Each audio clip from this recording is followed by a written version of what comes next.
الحمدللہ وکفا وصلاۃ علی عبادہ الذین اصطفیٰ اما بعد۔ دیکھنے والے تمام ناظرین، امید ہے کہ آپ تمام حضرات بخیر و عافیت ہوں گے۔ میں آپ کی خدمت میں پیش ہوا ہوں ایک ویڈیو لے کر۔ عبداللہ بن عبد الرحمن ابن ابو الحسین رحمۃ اللہ علیہ سے روایت ہے کہ رسول اللہ صلی اللہ علیہ وسلم نے فرمایا، اللہ تعالیٰ ایک تیر کی وجہ سے 3 آدمیوں کو جنت میں داخل کرے گا۔ تیر بنانے والا کو جو بناتے وقت ثواب کے لیے رکھتا ہو۔ نمبر 2، امید ہے کہ آپ نے ویڈیو دیکھ لی ہوگی۔ اس ویڈیو میں یہ جو شخص جس لباس میں ملبوس ہے وہ ظاہری طور پر علماء کا لباس ہے اور صلحاء کا لباس ہے۔ ایگزیکٹ مجھے پتہ نہیں کہ یہ کس علاقے اور کس جگہ کی یہ ویڈیو ہے، لیکن یہ حالیہ ابھی ایک نئی ویڈیو ہے جو سوشل میڈیا پر گردش کر رہی ہے۔ اس میں یہ جو بھائی ہیں یہ کھڑے ہوئے غالباً پی کا کوئی جلسہ ہے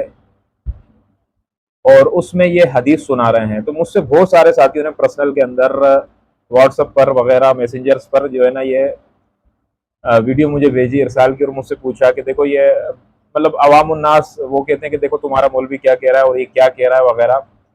تو میں عرض کرتا چلوں کہ 2 باتیں ہیں۔ یہ بات صحیح کر رہا ہے، یہ بات صحیح کہہ رہا ہے، یہ جو بھی شخص ہے یہ بات صحیح کہہ رہا ہے، اور یہ جو حدیث سنا رہا ہے وہ حدیث بالکل صحیح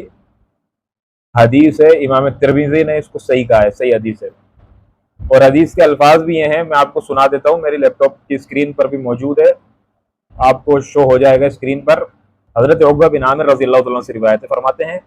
کہ سمعت رسول اللہ صلی اللہ علیہ وسلم یقول ان اللہ عز وجل يدخل بالسهم الواحد 3 نفر الجنة صانعه يحتسب في صنعته الخير والرامي به ومنبله۔ تو یعنی یہاں تک حدیث کا معنی یہ ہے کہ نبی اکرم صلی اللہ علیہ وسلم نے فرمایا کہ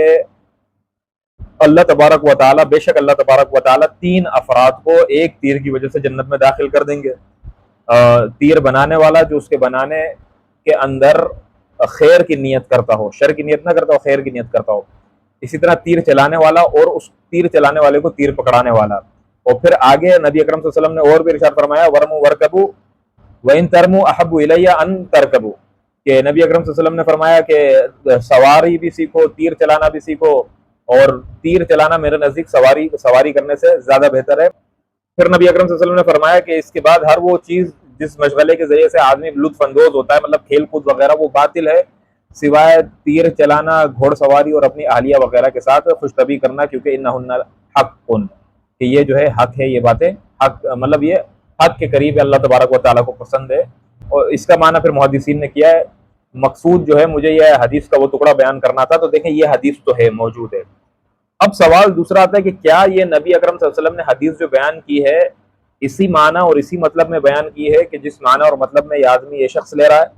تو ایک بات میں کلیئر کرتا چلوں کہ دیکھیں سب سے پہلے نمبر پر کہ کوئی بھی آدمی پگڑی پہن کر، سر پر ٹوپی رکھ کر اور چہرے پر داڑھی سجا کر اگر آتا ہے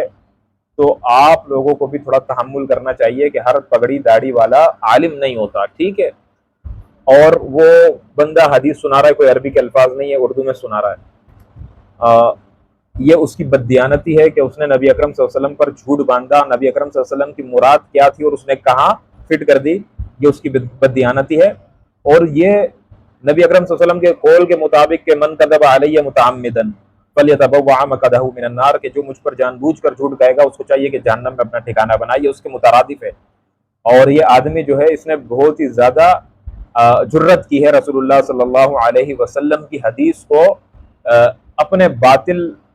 مقصد کے لیے استعمال کیا ہے، اور ایک جماعت کی ترویج کے لیے، اس کی ووٹنگ کیمپین کے لیے اس نے یہ حدیث سنا کر لوگوں کو، یہ سادہ لوگوں کو یہ بات باور کرانے کی کوشش کی ہے کہ بھائی یہ وہ تیر ہے، یعنی جو جماعت کا نشان ہے، اس کے ذریعے سے تم جنت میں جاؤ گے۔ تو میں ایک بات عرض کرتا چلوں کہ جتنی بھی سیاسی جماعتیں ہیں، بہت ہی بعید ہے کہ ان کے کارکنین جو خصوصاً ان کے منشوروں پر عمل کرتے ہیں کہ وہ جنت میں چلے جائیں۔ اللہ معافی دے، مجھے تو یہ ڈر لگتا ہے کہ اس تیر کی وجہ سے کروڑوں لوگ جہنم میں نہ چلے جائیں، کہ جو ان تیر والوں اور شیر والوں اور ان تمام، میں کسی ایک سیاسی جماعت پر تنقید نہیں کرنا چاہتا ہوں، لیکن بتا رہا ہوں کہ جو سیاسی جماعتوں کا جو پاکستان کے ساتھ اور اسلام کے ساتھ اور اس ملک کے عوام کے ساتھ کیا ہے، ان سیاسی جماعتوں کے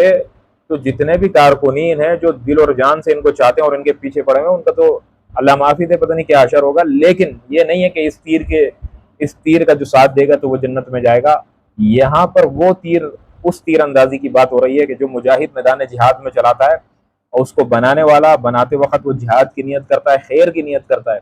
اسی طرح چلانے والا میدان جہاد میں چلاتا ہے، اور میدان جہاد میں جو اس کو پکڑواتا ہے، آج کل کے دور میں ٹینک لے لو، جہاز لے لو، کلاشن لے لو اور دیگر ہتھیار اسلحہ لے لو، کہ جو بھی میدان جہاد اور جنگ میں کفار کے اسلام کے دشمنوں کے خلاف جو ہے نا وہ کام میں آتا ہے، وہ تمام تر ہتھیار بنانے والا، اس کو چلانے والا، اس کا معاون، اس کو ہتھیار کا بارود دینے والا، جو جنگ کے دوران ایک بندہ فائر کرتا ہے اور دوسرا اس کو گولیاں دیتا رہتا ہے، یہ تمام چیزیں اس کے اندر آتی ہیں۔ یہ جہاد کے تیر ہیں، یہ جنگ کے تیر ہیں، یہ میدان جہاد کے لیے یہ حدیثیں ہیں، نہ کہ سیاسی لوگوں کے لیے اور اس قسم کے لوگوں کے لیے۔ تو مقصود یہ تھا بتانا، اس کو واضح کرنا۔ اللہ تبارک و تعالیٰ سے دعا ہے کہ اللہ تبارک و تعالیٰ ہمیں دین کی صحیح سمجھ عطا فرمائے۔ وما علینا الا البلاغ المبین۔